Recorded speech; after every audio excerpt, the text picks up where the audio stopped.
Hello my dear aspirant. आज के video में हम लोग देखेंगे असिस्टेंट प्रोफेसर की जो हमारे 2025 के एग्ज़ाम होने वाले हैं। 2025 का जो एग्ज़ाम होने वाला है उसके मॉडल पेपर को जो प्रीवियस में कुछ क्वेश्चंस आए हैं उसी के स्तर पे हमने कुछ नए क्वेश्चंस बनाए हैं जो अभी हमारे समय में नई नई नियुक्तियाँ हुई हैं उससे रिलेटेड, और क्या क्या क्वेश्चंस किस पैटर्न से क्वेश्चन आ सकते हैं इस मॉडल पेपर से हमने ये आइडिया जानते हैं। और इससे पहले मैंने एक मॉडल पेपर बना रखा है, उसको भी मैं लिंक डिस्क्रिप्शन बॉक्स में दे दूंगा, उसको आप जाके देख लीजिएगा। और इसी स्तर से हमें तैयारी करनी है। देखिए, ज्योग्राफी में जैसे केवल भारत के भूगोल के बारे में, इतिहास में केवल हम लोगों को 1857 की क्रांति पढ़ना है। बाकी और भी जो चीज़ें हैं वो बहुत ही ज़्यादा, जैसे राष्ट्रपति के बारे में, उपराष्ट्रपति के बारे में और कैबिनेट मंत्रालय के बारे में, कैबिनेट मिनिस्टर के बारे में, इस सब चीज़ों को हमें बहुत कंसाइज वे में लेकर के पढ़ाई करनी है, न कि हम पूरा पढ़ने के चक्कर में पड़े आएँ। चलिए, बहुत टाइम न खराब करते हुए अब क्वेश्चन स्टार्ट करते हैं। पहला क्वेश्चन देखते हैं, किस शिक्षण के किस स्तर पर संबंधों पर दृष्टिपात को उद्देश्य के रूप में प्रोन्नत किया जाता है। अब देखिए, टीचिंग एप्टीट्यूड से क्वेश्चन पूछा है। अब शिक्षण के देखिए, शिक्षण के जो है 4 स्तर होते हैं। शिक्षण के 4 स्तर होते हैं। पहला होता है स्मृति स्तर,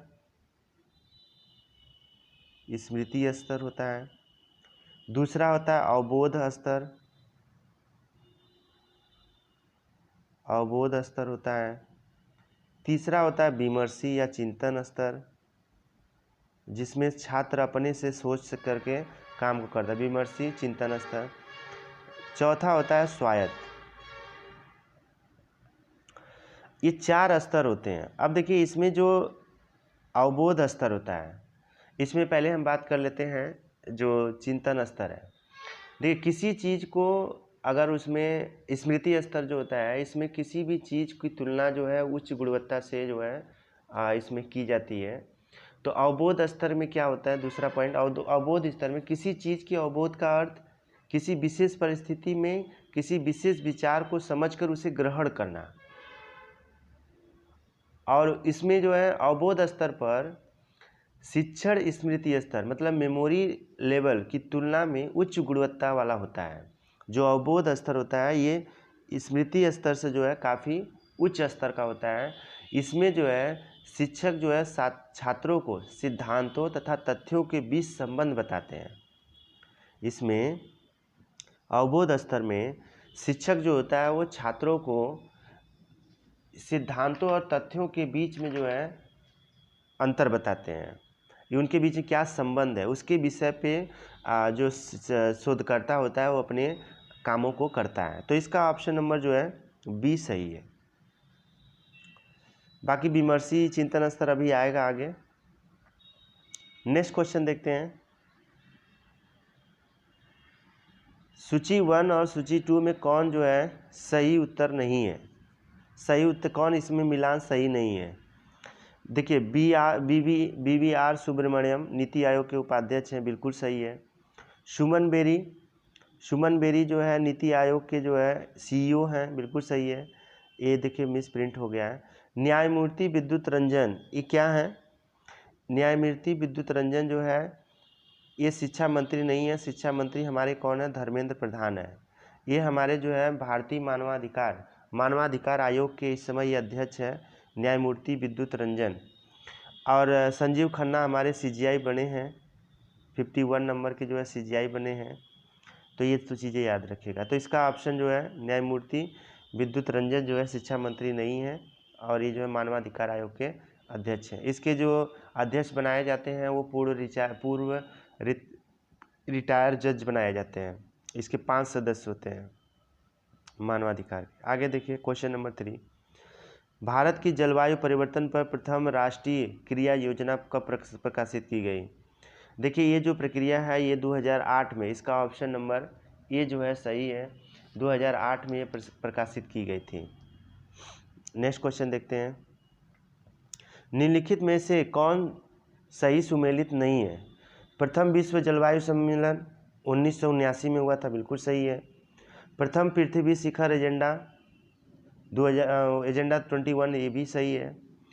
इसमें बात की गई थी। प्रथम पृथ्वी शिखर सम्मेलन +5 1997 में हुआ था, बिल्कुल सही है। कार्बन व्यापार मॉन्ट्रियल प्रोटोकॉल से रिलेटेड है, बिल्कुल ये गलत है, क्योंकि देखिए इसमें दो चीज़ें हैं, एक है मॉन्ट्रियल प्रोटोकॉल और एक हो क्योटो प्रोटोकॉल। जो मॉन्ट्रियल प्रोटोकॉल है ये कब हुआ था? ये 1997, पहले हम इसको ध्यान सही से लिखते हैं।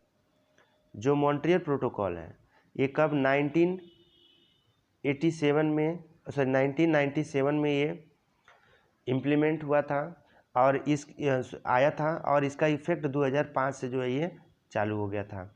इसका काम क्या था? जो हमारी ग्रीन हाउस गैसेस होती हैं उनको क्या करना? रिड्यूस करना। जो ग्रीन हाउस गैसेस हैं उनको रिड्यूस करना। तो Montreal protocol green house gases के बारे में बताता है। जो क्योटो प्रोटोकॉल होता है, क्योटो प्रोटोकॉल ये 1987 में, देखिए वो 1997 में था, ये 1887 में आता है, लेकिन ये 1 जनवरी 1989 में इसको लागू किया गया। इसका काम क्या था कि ये जो है ओजोन के डिप्लीशन को बचाता है, कि ओजोन को डिप्लीट करने वाली जो हानिकारक गैसें होती हैं जैसे CFC हो गई, इन सब गैसों का जो है जो इमिशन होता है उनको क्या करना? कम करना। तो इसमें जो ऑप्शन नंबर 4 है वो क्या है? सही है। नेक्स्ट क्वेश्चन देखते हैं। वन हास्य का मुख्य कारण है। जो जंगलों की कटाई हो रही है इस समय सबसे बहुत चिंता का विषय है। इसका जो मुख्य कारण बनता है वो होता है औद्योगिक इंडस्ट्रियल डेवलपमेंट। नेक्स्ट क्वेश्चन देखिए। भारत के संविधान की उद्देशिका में कितने जो है स्तर की बात की गई है, कितने जो है न्याय की व्यवस्था की गई? तो इसमें 3 प्रकार की न्याय की व्यवस्था की गई। कौन कौन सी? पहली है सामाजिक न्याय की, दूसरी है इसके अंदर आर्थिक, तीसरी है इसके अंदर राजनीतिक। अब देखिए जो सामाजिक होता है, सामाजिक का अर्थ होता है कि इसका ये मतलब है कि समाज में रहने वाले किसी भी इंसान के प्रति जाति, रंग, धर्म, लिंग के आधार पर कोई भेदभाव न किया जाए। आर्थिक का मतलब होता है कि हमारे समाज में रहने वाले सब जो लोग हैं उनमें आर्थिक के पैसे के आधार पर उनके अंदर भेदभाव न किया जाए कि गरीब है इसको यहाँ रहने दो, इस तरह से कोई भेदभाव नहीं। और राजनीतिक तौर पे सबको जो है राजनीतिक अधिकार मिले, प्रत्येक नागरिक को समान राजनीतिक अधिकार मिले, इसलिए हमारे भारत के संविधान की उद्देशिका में 3 जो है न्याय की व्यवस्था की गई है। लेकिन आजकल ये तीनों ठीक उल्टा हो रहा है।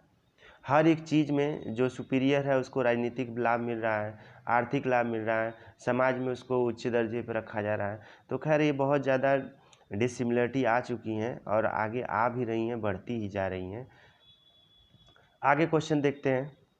सांसदों की योग्यता, देखिए बहुत इंपॉर्टेंट क्वेश्चन है। सांसदों की योग्यता संबंधी विवाद पर कौन निर्णय देता है? ऐसे ही क्वेश्चन देखिए यूपीएससी में पूछता है। इसमें पहली चीज़ जो आर्टिकल 102 है, आर्टिकल 102 का जो खंड 1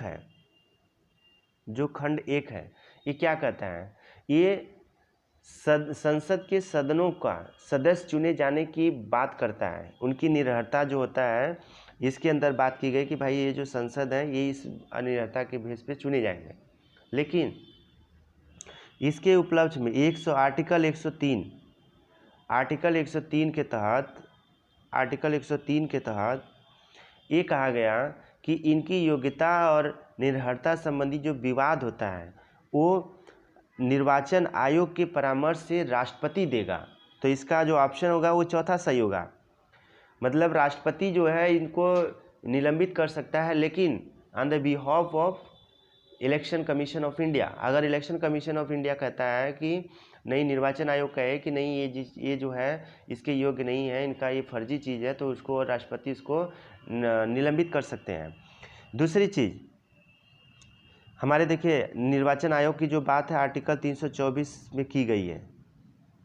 अगली चीज़ देखिए, अब इसमें एक कानून आया था 52वें संविधान संशोधन में, 52वें संविधान संशोधन में आया था कि 1985 में ये आया था,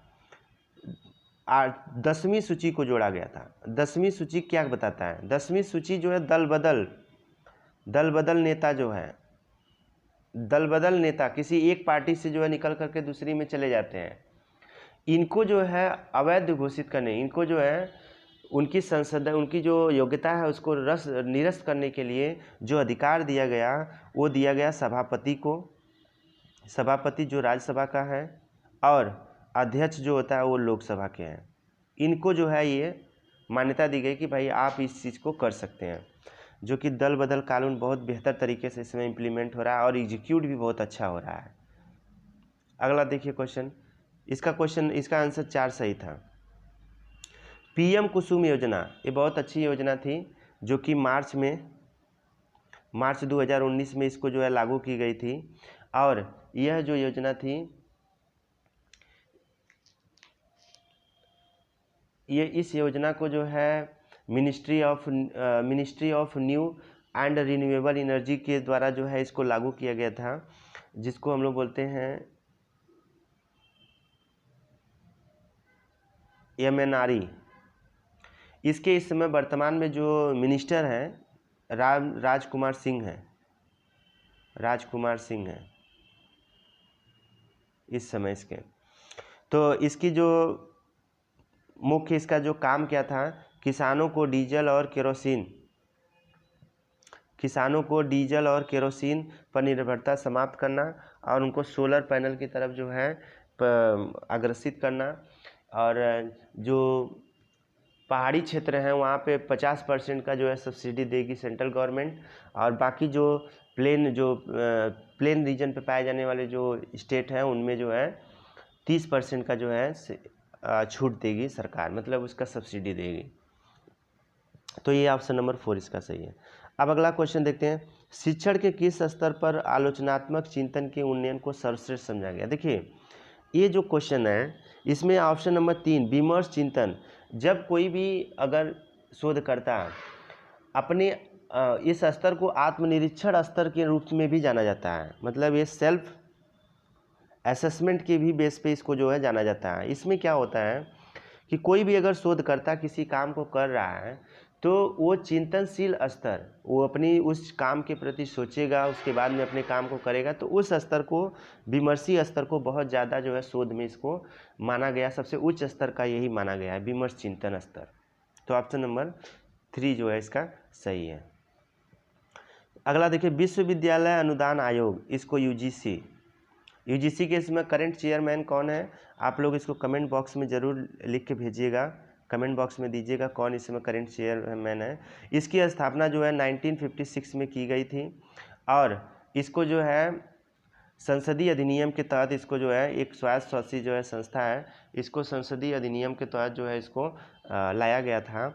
और इसका जो हेडक्वार्टर है वो नई दिल्ली, बहादुर शाह जफर जो मार्ग है वहाँ पे जो है नई दिल्ली में इसका जो है हेडक्वार्टर है। नेक्स्ट क्वेश्चन देखते हैं, कंप्यूटर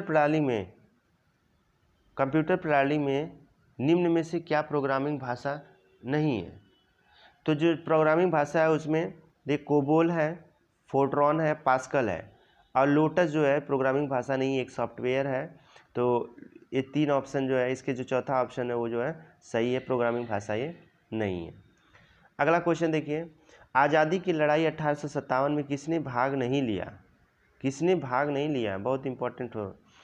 पहला है तात्या टोपे, दूसरा रानी लक्ष्मीबाई, तीसरा बहादुर शाह जफर, चौथा भगत सिंह। तो इसमें जो भगत सिंह है ये कहीं भाग नहीं लेते हैं। भगत सिंह ने, अब देखिए इनके लोगों के बारे में जान जाते हैं।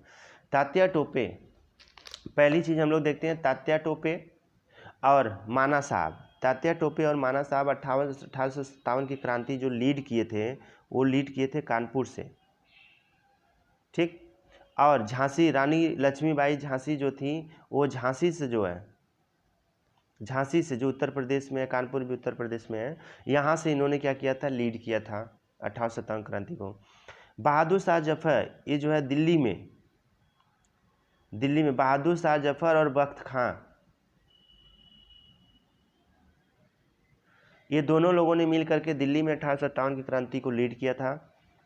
जबकि भगत सिंह के बारे में देखते हैं तो भगत सिंह जी ने हिंदुस्तान सोशल रिपब्लिकन एसोसिएशन हसरा, हिंदुस्तान सोशल रिपब्लिकन एसोसिएशन की स्थापना की थी। एक जो है इसमें बहुत सारे सैनिक हैं, एक सैन्य अभियान था इनका। और इसीलिए एक और बात इसमें बता दे रहा हूँ, हिंदुस्तान रिपब्लिकन एसोसिएशन हरा, इसकी जो स्थापना की थी वो साचिंद्र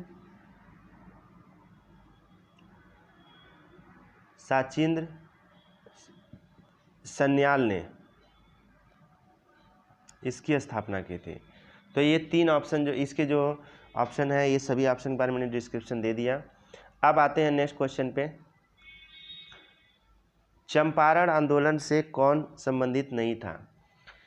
देखिए, चंपारण आंदोलन जो है ये भारत में सत्याग्रह की शुरुआत हुई थी। जब गांधी जी आए थे भारत में, तो उस समय जो है इनका ये सबसे पहला आंदोलन था। चंपारण जो कि बिहार में पड़ता है, वहाँ पे इन्होंने जो है इसको, और इसी तरह जो है उनका जो सत्याग्रह था वो दक्षिण अफ्रीका में थे। दक्षिण अफ्रीका से जब भारत आए तो इनका यही पहला, और ये जो है राजकुमार शुक्ल जो बिहार के किसान थे, उन्होंने इनको इनविटेशन दिया था कि आप आइए, और उनकी जब वो आए तो फिर इसके बाद इन्होंने चंपारण आंदोलन जो है शुरू किया।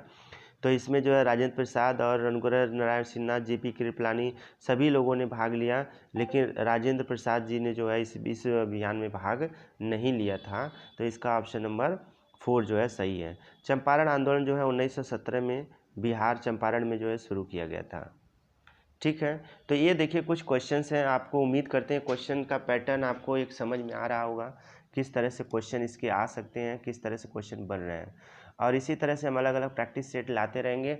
इसी तरह से आप रिलेटेड क्वेश्चंस को, अब इससे रिलेटेड जो भी, जैसे अब हमने यहाँ पे जितनी भी बताया चौथे क्वेश्चन में, प्रथम विश्व जलवायु सम्मेलन कहाँ, ये सब इससे रिलेटेड, अब जो भी क्वेश्चन इन्वायरमेंट से रिलेटेड है उन सभी को हम लोगों को पढ़ना है, क्योंकि इसी से क्वेश्चंस यहाँ पे आएंगे। कितने जो है रिसेंट में भी ज्वालामुखी जो है अभी फूटे हैं, कहाँ ज्वालामुखी कौन सा कहाँ लोकेट किया है, तो ये सब क्वेश्चंस इसी तरह से पूछे जाते हैं।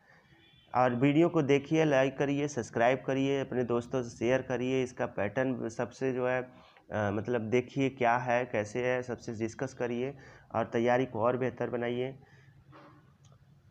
Thank you so much.